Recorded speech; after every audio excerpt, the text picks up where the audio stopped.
28, diz assim a palavra de Deus. Em vindo, Provérbios capítulo 1, versículo 27 e 28. E vindo o vosso terror, como a tempestade, e vindo a vossa perdição, como redemoinho, quando vos chegar o aperto e a angústia, então me invocarão. Você pode dizer invocarão? E eu responderei. Procurar-me-ão e eu me hão de achar. É assim que tem aí?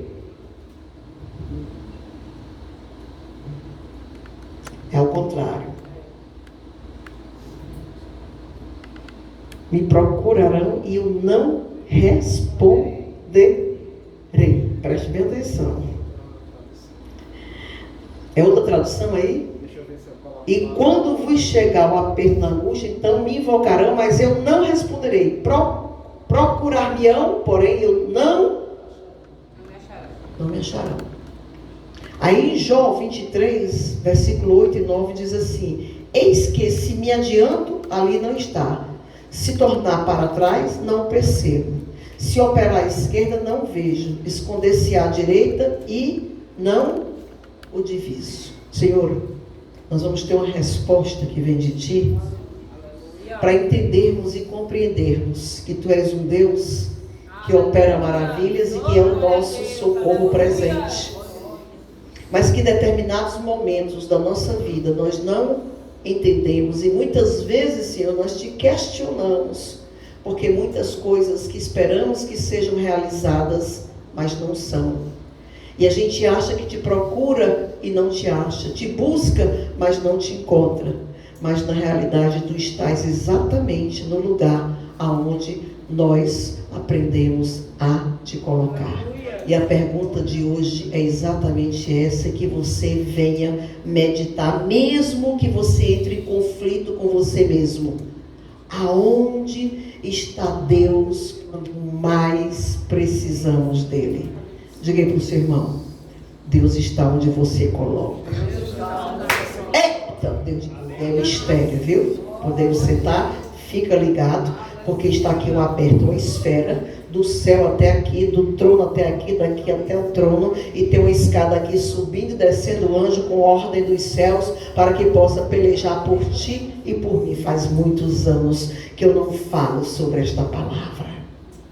Faz muito tempo que eu não comento sobre a palavra. Por que eu escolhi esse tema? Pois vemos que muitas pessoas fazem perguntas constantemente, diariamente: onde está Deus? Quando mais precisamos dele, onde ele está? Muitas pessoas ficam meditando na palavra de Deus, nas mensagens, né? E ficam buscando desfrutar daquilo que o Senhor pode nos ocasionar de bênção. Porque Deus é Deus, Deus tem poder. Aleluia.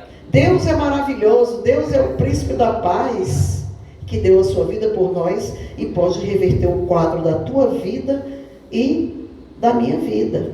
Amém?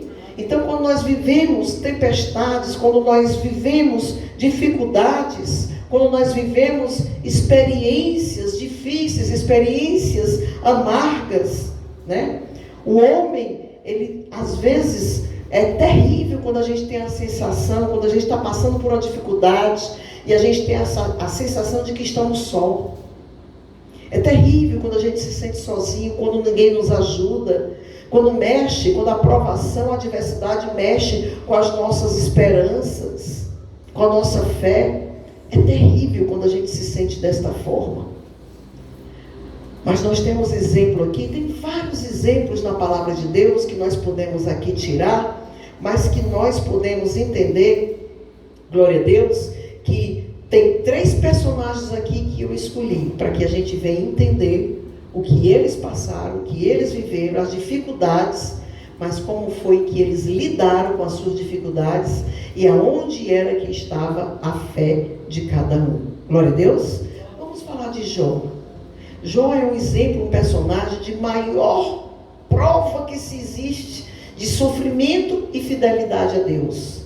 A própria palavra de Deus, a gente quando lê, não observa o tempo que Jó passou sofrendo, o tempo que Jó viveu, as dificuldades que ele viveu, e não desistiu de Deus. Em nenhum momento na vida de Jó, ele imputou o pecado sobre Deus, ele questionou Deus, porque que ele estava passando por aquilo. Ele passou 20 anos sendo provado. Ele passou 20 anos vivendo dificuldades, enfermidades, dores, ao ponto de não ter nem como se deitar, não tinha nem como a posição de se deitar e ficar bem, porque tinha tumores, furúnculos por todo o seu corpo, e isso é terrível. Mas mesmo assim, Jó não questionou a Deus. A palavra de Deus diz que Jó, ele era um homem que? Um homem íntegro, justo, reto, temente a Deus e se desviava do mal. Jó era amigo de Deus. E Deus era amigo de Jó. Tão amigo ao ponto de ser questionado pelo inimigo. Olha o teu amigo Jó. Olha aí o teu filho Jó. Deixa eu testar, deixa eu provar. Também tem tudo que quer. Deixa eu fazer um teste aí com ele. E Deus permitiu que ele passasse por essa prova. A ponto da mulher dizer assim: olha, deixa, nega esse teu Deus aí, ó. Chega de sofrimento. Já perdemos nossos filhos, já perdemos gados, ovelhas, e tu estás doente, tu estás passando por essa situação deprimente, isso daí que tu estás vivendo, tu estás na sarjeta no chão. E olhe que a palavra de Deus diz que Jó era um homem que pagava o salário dos seus funcionários em dia, e era um homem que se desviava do mal, e era um homem que ajudava os cegos, os aleijados, ao ponto de levá-los para a sua casa, para que nada aquele povo faltasse. Ou seja, era um homem que gostava de ajudar aos necessitados.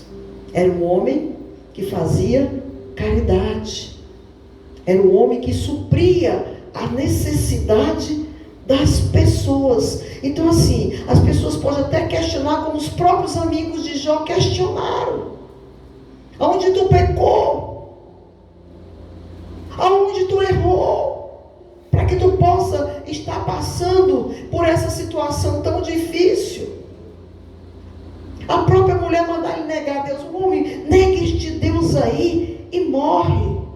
O que ela queria dizer? Né? É melhor pedir para morrer do que continuar desse jeito. Estava chamando o próprio marido de fraco. E Jó não desistiu de Deus. Mas a pergunta é, fique aí com ela na sua mente: aonde estava Deus? Essa aqui é uma pregação bem, porque vai fazer você questionar. Até o final da pregação você pode até não entender a mensagem, mas você vai entender onde Deus está na tua vida. Glória a Deus. Você vai se encontrar dentro dessa pregação. Onde era que Deus estava na vida de Jó? Nesse momento que ele mais estava precisando de Deus. Daqui a pouco eu te respondo. E Agar? Aquela mulher escrava que morava num país que se viu mais ou menos a 2000 pseudo-deuses. Mas aquela mulher foi levada por aquele povo, se tornou escrava daquele povo. E aquela mulher foi jogada, ela foi lançada num contexto de uma história, a qual Sara, a sua senhora, a lançou sem ela pedir para participar daquilo. Ela não pediu para vivenciar aquela situação. Ela estava ali simplesmente cumprindo a vontade daquela mulher, que era sua patroa. Qual foi a vontade dela quando ela ficou desesperançada, achando que pela a sua idade avançada, ela não podia mais ter filhos? Então, era um hábito, era uma tradição daquelas pessoas que a sua senhora colocasse a sua escrava para coabitar com o seu marido, para que o filho que ela tivesse passasse a ser herdade, fazer parte daquela posteridade, posteriormente daquela família. Então, aquele filho passava a ser filho também de Sara e Abraão. Então, aquela mulher que estava ali no canto dela, tranquila, Sara diz, vai e fica com teu patrão. A mulher vai, obedece a Sara e fica com o patrão. E a mulher de repente tem um filho, e quando esse filho está com 13 anos de idade, a mulher é posta para fora. E quando colocaram ela para fora, ela obedeceu de novo e foi para o deserto. Mas lá no deserto ela teve um encontro com o anjo, e o anjo pegou, preste bem atenção no contexto da história, volte para lá, perdoe a sua senhora, volte. E voltou. De repente a mulher volta, e quando está lá, novamente Sara faz com que Abraão expulse a mulher de novo, e ele dá uma porçãozinha de pão e um pouquinho d'água para a mulher e para o filho. E a mulher volta para o deserto e abandona o filho diante do lugar, porque não tinha mais água, e ela não queria ver o seu filho morrer, porque mais uma vez obedeceu. Mas o Senhor, que é um Deus que vê todas as coisas, diga aí para o seu irmão, Deus vê todas as coisas. Diga aí para o seu irmão, Deus sabe o que é que você precisa. Deus sabe onde estão os seus sonhos, como está a sua situação, aonde é que você o busca, o que você precisa. E Deus diz, eu tenho poder para te entregar o que você quer, o que você precisa. Você crê nisso? Aonde Deus está na tua vida? Em que lugar você colocou Deus na sua vida? Se você ainda não tem um posicionamento certo em relação a Deus, nesse momento agora, entre você e o Espírito de Deus que está com você, entre o Espírito de Deus que está com você, o seu Espírito entre agora numa fusão, e diga para você mesmo e para Deus, aonde Ele está, em que lugar você e eu temos colocado o nosso Deus. Qual é a importância? Até que ponto nós conseguimos abrir mão de determinadas coisas que nos sentimos donos para ser, mas que às vezes a gente precisa abrir mão, porque Deus tem que estar em primeiro lugar. Não é fácil. Diga para o seu irmão, mas se você quer, você consegue. Com que Deus esteja em primeiro lugar na tua vida. Deus está em primeiro lugar na minha vida.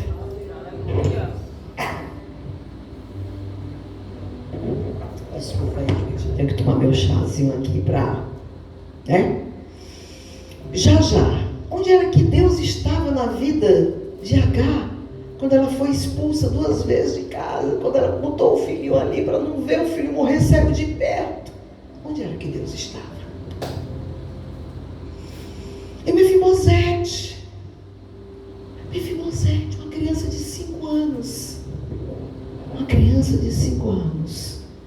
No tumulto de uma batalha, no tumulto de uma guerra, na casa, no palácio do seu avô, aquela escrava, aquela mulher que cuidava dele, a sua ama, no corre-corre, de uma forma irresponsável, derrubou a criança. Derrubou aquela criança. E quando derrubou, a criança quebrou os 2 pezinhos e ficou aleijado para o resto da vida. E no meio daquela confusão, aquela criança perdeu o avô, perdeu o pai, perdeu tudo que ela tinha como referência. E foi amparada por um mendigo que morava em uma vila de mendigos, chamado Maquir, e levou ele para a casa dele e cuidou dele. Você já imaginou? Aquela criança com 5 anos já tinha noção das coisas. Aquela criança à noite sentindo dor. Quantas noites aquela criança não chorou? Com os recursos, qual era o recurso que um mendigo podia ter para curar, para sarar ossos quebrados daquela criança? Quantas vezes aquela criança não olhou para o teto e não ficou perguntando: por que, Senhor? Com certeza já ouvia falar de Deus.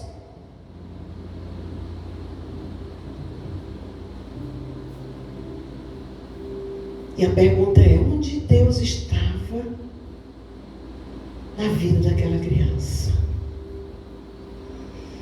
Eu pergunto a você: onde Deus está quando nós precisamos dele?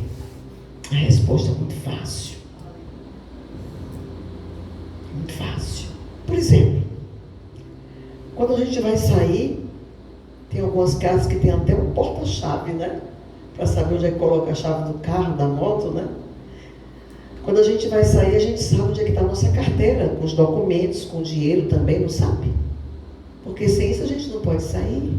Quando a gente vai sair, a gente sabe onde é que está a chave do carro ou da moto. Sabe onde é que está o nosso celular? Possivelmente, ou não sabe? Hein? Quem é que não sabe onde é que está o seu celular? Eu acho que uma das coisas mais rápidas que a gente acha, menos eu, né, Tiago? E a Marcela às vezes, né? Que hoje ele ligou para a Marcela e disse: meu Deus, é minha esposa, é minha mãe. São as únicas pessoas que não me atendem na hora que eu mais preciso que ligo. Porque geralmente eu estou fazendo as coisas com a mão molhada, ocupado, tenho até que aprender a usar um fone que fica conectado, o telefone toca e a gente atende de alguma forma e pode falar sem tocar no telefone, né? Então quem é que não sabe onde é que está o seu telefone? É tão fácil. Se nós aprendêssemos a viver essa comunhão, essa comunicação com Deus, essa integração com Deus, o espaço da sua comunhão com Deus, da sua integração com Deus, é a mesma coisa que você está numa necessidade emergencial, você glorifica o nome de Deus, clama a Ele: Senhor, socorre-me, e Ele é imediatamente um socorro presente daqueles que aprendem a colocar Ele no lugar certo no seu coração, na sua vida. Deus realmente está aonde nós o colocamos. Direi a você agora: onde estava Deus quando Jó, Agar e Mefibosete mais precisaram dele? No caso do justo e reto Jó, Deus estava, sabe aonde? Na confiança. Você pode repetir comigo? Confiança. Olha para o seu irmão do lado e diga: confie em Deus. Pastor Tiago, confie em Deus. Igreja amada, confie, confie. Você sabe o que é confiar? O limite da confiança necessária e daquela confiança que funciona é quando você descansa no Senhor. Jó confiou no Senhor. Por quê? Porque Jó era amigo de Deus. Ele tinha intimidade com Deus. Deus tinha intimidade com Jó, era tão grande que incomodou o inimigo.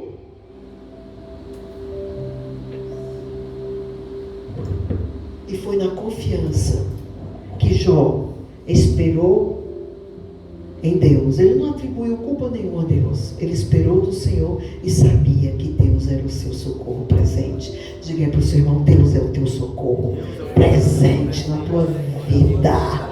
Quando você confia, você descansa, espera e consegue. Quanto maior o nível de confiança, de esperança, maior é a vitória. A vitória chega mais rápido. Onde estava Jó na vida de Agar?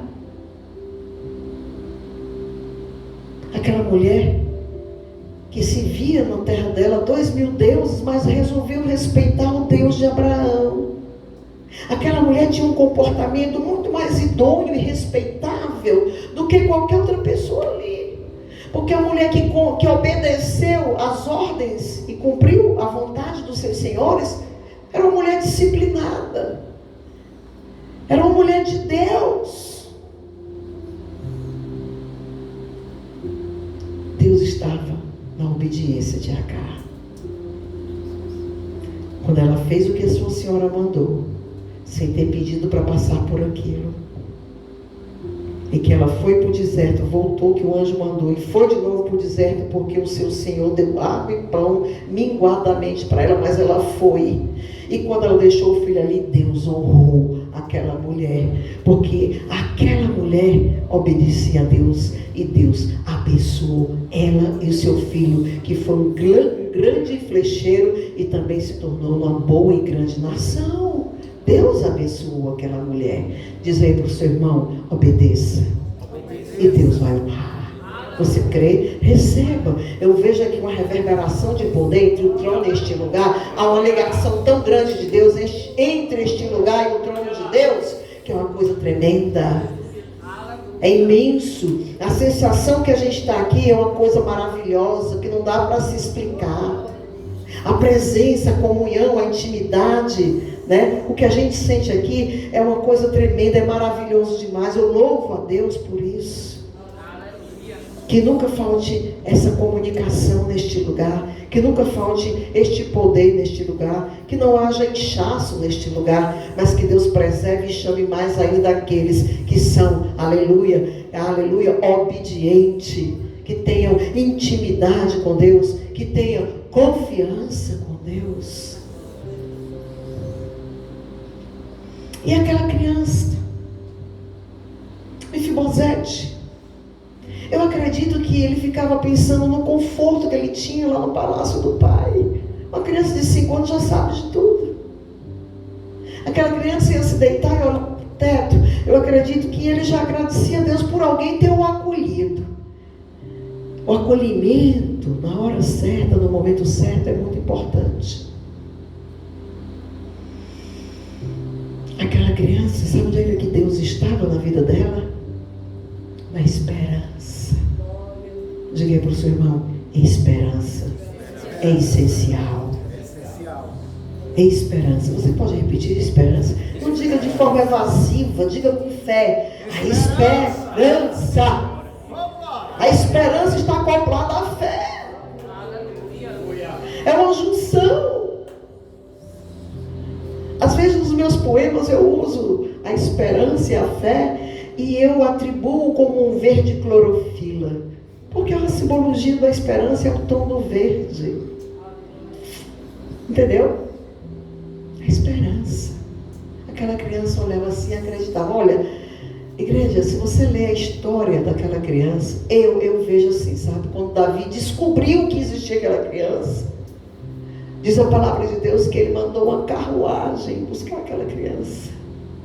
Já imaginou uma vila de mendigos, uma vila de pessoas humildes financeiramente? Entrar uma carruagem com soldados, com guardas, com certeza tinha muita coisa de ouro naquela carruagem. Já pensou o barulho daquela carruagem entrando naquela rua estreita? Viemos aqui pegar Mefibosete. Eita, que eu senti a unção agora. O filho de Timóteo não, de Jonatas. Foi uma liberação agora, vocês nem imaginam o tamanho da liberação de bênção que o Senhor lançou agora sobre esta igreja que está ligada no poder desta palavra maravilhosa, que é com a fé, ela tem o poder de se materializar na vida daqueles que estão agora se permitindo serem reconstruídos, renovados pelo poder da palavra. Eita glória, aleluia. Eita Deus, que mistério foi esse agora? A nossa esperança não pode estar no mundo, não pode estar no dinheiro, não pode estar somente no homem. A nossa esperança tem que começar em Deus. E as demais coisas o Senhor vai fazer, acrescentar na nossa vida, porque Ele é o dono da situação. Ele é o dono da tua vida, é o dono do teu sonho, é o dono de tudo aquilo que é pertencente a você já está registrado na glória, no teu caminho, na tua vida. Receba, pastor Tiago, em nome de Jesus. Receba, igreja, em nome de Jesus. Eu também recebo. Por favor, diga para mim: receba, pastora. Vocês também recebam em dobro, porque todos nós precisamos ter essa esperança, para que ela seja reverberada com o poder da fé e que seja realizado na nossa vida tudo aquilo que é necessário. Aleluia.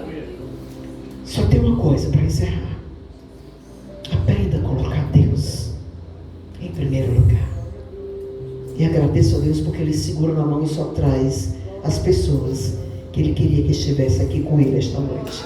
Que Deus abençoe as vossas vidas. Oro por ti, ore por mim, que nós possamos estar juntos, unidos, ligados, misturados com o poder e a glória de Deus na nossa vida, e vamos vencer em nome de Jesus. Amém? Que Deus abençoe.